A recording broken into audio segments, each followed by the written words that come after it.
إنك حميد مجيد اللهم بارك على محمد وعلى آل محمد كما باركت على إبراهيم وعلى آل إبراهيم إنك حميد مجيد.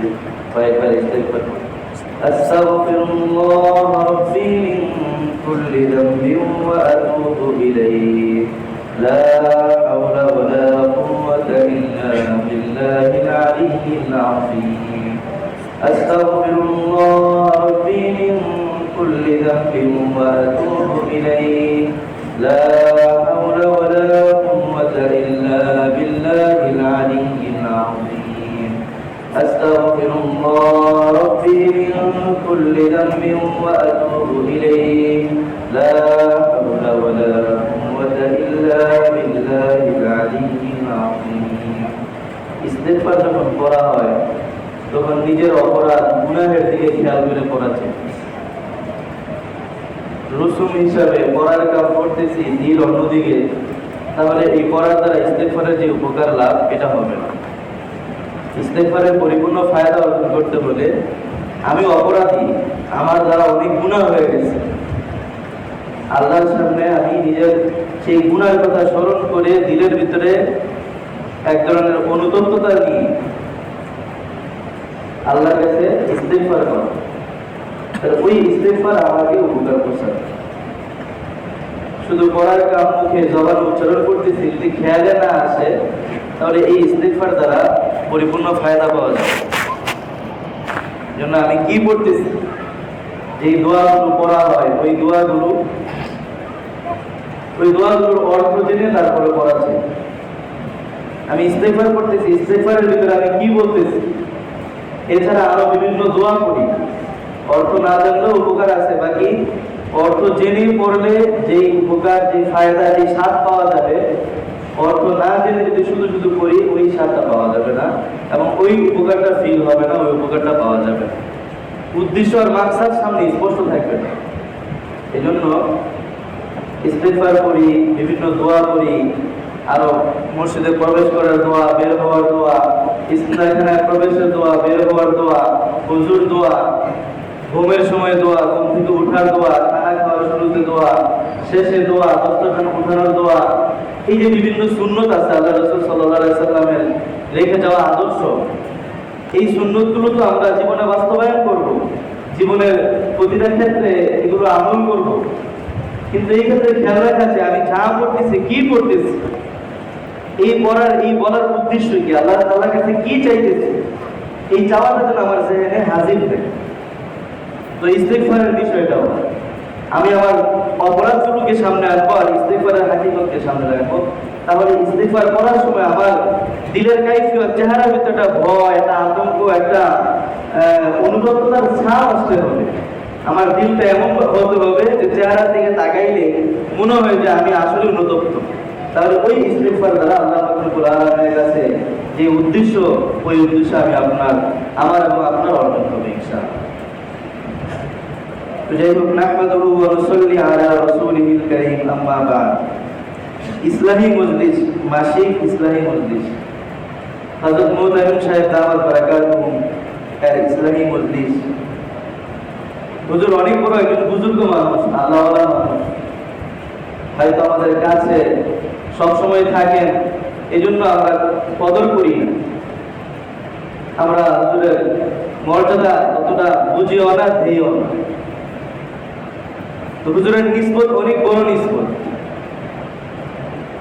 হুজুরের শায়েখ মহিউস সুন্নাহ আরিফ বিল্লাহ হযরত হাফেজ মাওলানা শাহ আবরারুল হক ফাকি রাহমাতুল্লাহি আলাইহি, আবরারুল হক ফাকি রাহিমাহুল্লাহ খলিফা আমাদের হুজুর। আবরারুল হক ফাকি রাহিমাহুল্লাহ হযরত আশরাফ আলী থানভী রাহিমাহুল্লাহ খলিফা। সেই হিসাবে হুজুরের নিসবত অনেক বড় নিসবত। ওই নিসবত থেকেই এই মজলিস এর সূচনা। তো মাগরিবের পর ইনশাআল্লাহ হুজুর আলোচনা করবেন। মাগরিবের পূর্বে ছাত্রদের উদ্দেশ্যে, তালেবে ইলমের উদ্দেশ্যে আবরারুল হক ফাকি রাহিমাহুল্লাহ ওনার মালফুজাত মাজালিসে আবরারের ভিতরে যে কথাগুলো বলেছেন, ওই জায়গা থেকে কিছু কথা পড়া হয়, আলোচনা করা হয়, যাতে করে আবরার রাহিমাহুল্লাহর কথা থেকে আমরা উপকৃত হতে পারি। বড়দের সোহবত সান্নিধ্যের দাম অনেক বেশি। সোহবতের কারণে সাহাবায়ে কেরাম সাহাবা হয়েছে। একই সময়ে আল্লাহ রাসূলের জীবদ্দশায় মুসলমান হয়েছে, কিন্তু আল্লাহ রাসূলের সোহবত পান নাই, সাহাবীর মর্যাদা পান নাই। তো সোহবতের কদর করা যায়, সোহবত দুই ভাবে করা যায়, সোহবত দুই ভাবে অর্জন করা যায়। এক হলো সরাসরি যদি সম্ভব হয় ওই বুজুর্গের মজলিসে যাওয়া, তার সংস্রব গ্রহণ করা। আরেকটা তরিকা হলো বড়দের মালফুজাত, বড়দের খুতুবা এগুলো পড়া, এর দ্বারাও সোহবতের একটা বরকত হয়। অর্থাৎ সরাসরি আমি ওনার জবান থেকে শুনতেছি, এই ধ্যান ধারণা নিয়ে, এই মহাব্বত ভালোবাসা নিয়ে, খুব মর্যাদার সাথে কদরের সাথে যদি বড়দের মালফুজাত পড়া হয়, খুতুবাত পড়া হয়, তাহলে সরাসরি তাদের সংস্রবে, তাদের মজলিসে বসে যে ফায়দা অর্জন হয়, এর চেয়ে আশা করা যায় ইনশাআল্লাহ কম হবে না।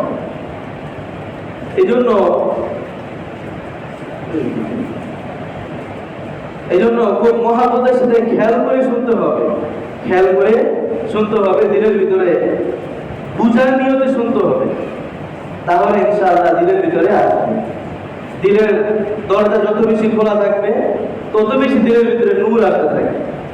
যদি দিলের দরজা খোলা না থাকে, আগ্রহ না থাকে, তলব না থাকে, তাহলে এলেম না হতে পারি, তাহলে আমার সামনে যত সুন্দর আলোচনাই হোক, যত দামি জিনিসই হোক, ওইটা আমি আমার শরীরে নিয়ে যেতে পারবো। তো আগ্রহের সাথে শোনা আছে।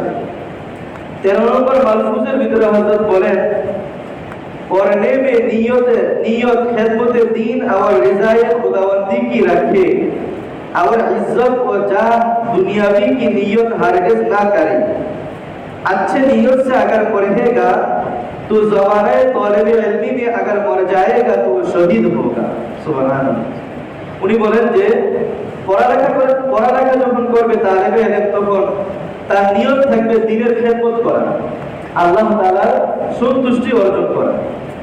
দ্বীনের খেদমত এবং আল্লাহ তাআলার সন্তুষ্টি অর্জনের নিয়তে সে পড়াশোনা করবে, ইলম অন্বেষণ করবে, ইলমের জন্য চেষ্টা মেহনত করবে। দুনিয়ার ইজ্জত সম্মান পদ পদবি পাওয়ার নিয়ত একেবারেই করবে না। যদি কোনো ব্যক্তি, কোনো তালেবে ইলম এমন ভালো নিয়তের সাথে সে পড়াশোনা করা শুরু করে এবং করতে থাকে, আর আল্লাহর চাওয়া হয় সে তালেবে ইলমির জমানার ভিতরেই সে ইন্তেকাল করে, তার মৃত্যু হয়ে যায়, তাহলে ইনশাআল্লাহ সে শহীদের মর্যাদা লাভ করবে। সুবহানাল্লাহ। और कियामत में उलमा के साथ उठाया जाएगा। তার এই নিয়তের কারণে সে দ্বীনের খেদমত করবে, আল্লাহর সন্তুষ্টি অর্জন করার নিয়তে তার পাক্কা ইরাদা, সে দ্বীনের আলেম হবে, দ্বীনের রাহবার হবে, কিন্তু আল্লাহ তাআলার হুকুম, তার বয়স ছিল না, তাকে দুনিয়া থেকে উঠে যেতে হয়েছে, আল্লাহ তাআলা নিয়ে গিয়েছে, কিন্তু আল্লাহ সুবহানাহু ওয়া তাআলা কিয়ামতের দিন উলামাদের সাথে তার হাসর নাসর করাবেন। সুবহানাল্লাহ। और दिन रात जो मेहनत की दिमाग वगैरह खर्च किया है और पढ़ा है, सब इंशाअल्लाह ताला नामाए आमल में देखेगा। এবং দিন রাত পুরো সময়টা দিমাগের যেই মেহনত, যেই পরিশ্রম, যেই কষ্ট পড়াশোনার পিছনে ব্যয় করা হয়, যা কিছু করা হচ্ছে মাদ্রাসার পরিবেশে থেকে ইলমের জন্য, দ্বীনের জন্য, এগুলো আমলনামায় ভালো আমল হিসেবে, নেক আমল হিসেবে লেখা হবে। সুবহানাল্লাহ। তাহলে আমাদের জন্য, তালেবে ইলমদের জন্য নেক আমল অর্জন করা অনেক সহজ। আমি মাদ্রাসার পরিবেশে যতটুকু সময় আছি, যা কিছু করতেছি, মাদ্রাসার নিয়মের পাবক হয়ে অনিয়ম না করে, আসাদুল্লাহ কেরামের উপদেশ এবং তাদের নির্দেশনা মেনে আমি যা কিছু করি যদি আমার নিয়ত ভালো থাকে, আমি পড়ি, শুই, ঘুমিয়ে থাকি, বিভিন্ন কাজকর্ম করি, সবগুলোর উদ্দেশ্য একটাই, যে দিনের জন্য, আল্লাহর সন্তুষ্টির জন্য আমি ইলম অর্জন করব। এই নিয়ত যদি আমি থাকি, তাহলে সারাদিনের সকল কাজকর্ম, প্রত্যেকটা পদক্ষেপ, প্রত্যেকটা কথা, প্রত্যেকটা নাড়াচাড়া, এটা আমার আমলনামায় ন্যায় হিসাবে লিখিত হয়ে যাচ্ছে। তাহলে সহজ না? অনেক সহজ ন্যায় আমল অর্জন করা। কিন্তু প্রয়োজন কি? শুধুমাত্র দিলের একটু পরিবর্তন, ভালো নিয়ত রাখা, ভালো নিয়ত করা। और दूसरी नियत से इन सब बातों से महरूम रहेगा और मुस्तहिक इताब खुदाबंदी होगा, नाउज़ बिल्लाहि मिन जालिक। আর যদি এর বিপরীত অন্য কোনো নিয়ত রাখে, দুনিয়ার পদ পদবি, সম্মান, মর্যাদা হবে, অমুক পদের অধিকারী হবে, দিনের খেদমত, আল্লাহ সন্তুষ্টি নিয়ত না থাকে, তাহলে কি হবে? সে এই যে তার আমলনামায় নেক আমল লেখা হইতো, আল্লাহ তাআলার কাছে সে একটা মর্যাদার পাত্র হইতো, এগুলো থেকে তো সে মাহরুম হবেই, আল্লাহ তাআলার শাস্তির সে উপযুক্ত হয়ে যাবে। এই জন্য নিয়তটা খুব জরুরি। নিয়তের ইসলাহ 1 নম্বর। মাঝে মাঝে নিয়ত নিয়ে চিন্তা করা চাই। দুনিয়ার যে পদবি পাওয়া, আমি যদি নিয়ত নাও করি, আর আল্লাহ রাব্বুল আলামিন আমার জন্য লিখে রাখেন, আমি ইলমের পিছনে আমার সময় ব্যয় করি, এই সময়ের যথাযথ ব্যবহার করে, পরিপূর্ণ হক আদায় করে উপযুক্ত হতে পারি, পড়ালেখায় যুক্ত হতে পারি, তাহলে দুনিয়াবি পদবি না চাইলেও আমার পদচুম্বন করবে ইনশাআল্লাহ।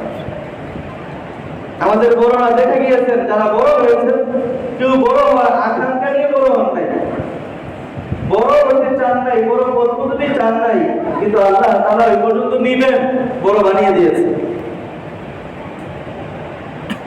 আমাদের একটা বড় দোকান শিকার হতে হয়, আকাদের আস্তাদের জীবনী, তাদের কথা আমাদের সামনে আসবে, আমরা শুধু ওনাদের জীবনের শেষ সময়টা দেখি, আরাম আয়েশের সময়টা দেখি।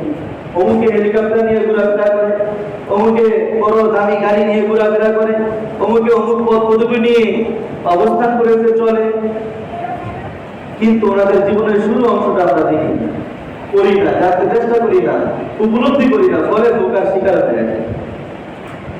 ফলে হতে চাই ওনাদের মতো বড়, কিন্তু হতে পারি।